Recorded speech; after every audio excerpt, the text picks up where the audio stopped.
2020 has been a challenging year for the entire world, as it is grappling with the coronavirus outbreak and the United States being among the worst affected countries by this deadly virus. In fact, the US has topped the world record for the highest cases and deaths from COVID-19.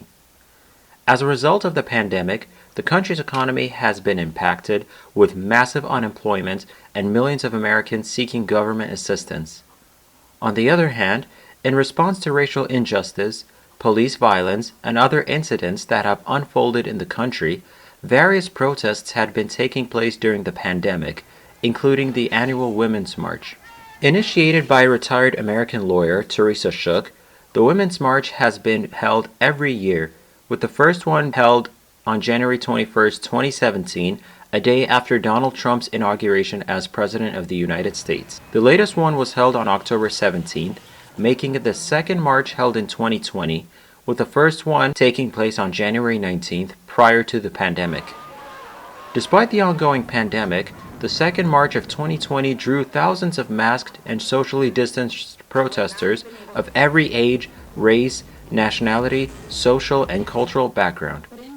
The march was held with the prime goal of sending a message to President Trump opposing his agenda, including his attempt to fill the late Ruth Bader Ginsburg's seat, issues related to racial injustice, as well as the upcoming presidential elections. I asked some participants about the significance of the Women's March to them in the middle of a global pandemic. I knew that I know that the Indivisible and the Women's March have been a wonderful organization to empower women and get them in office, and I knew that they were going to do this right, and they have.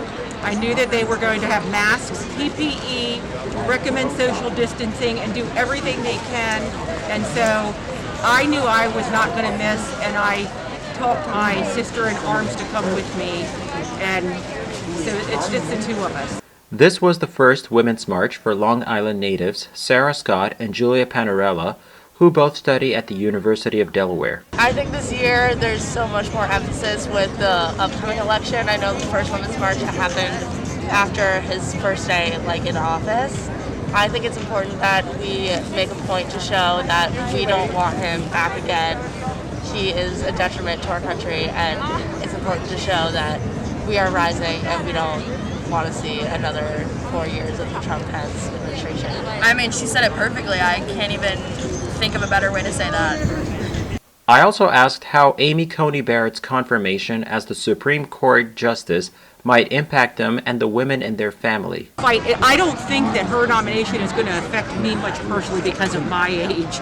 You know, I'm in my mid-50s. But for my daughter, and hopefully my grandchildren and all other girls, and my daughter's 23, it's going to mean something to them.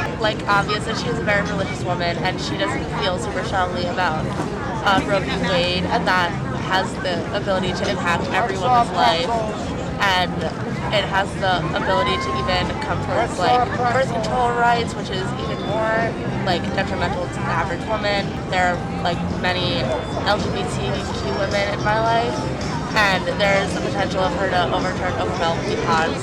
So it's just a concern of where she stands on previous cases and her intent to overturn some of the most important cases in our country's history.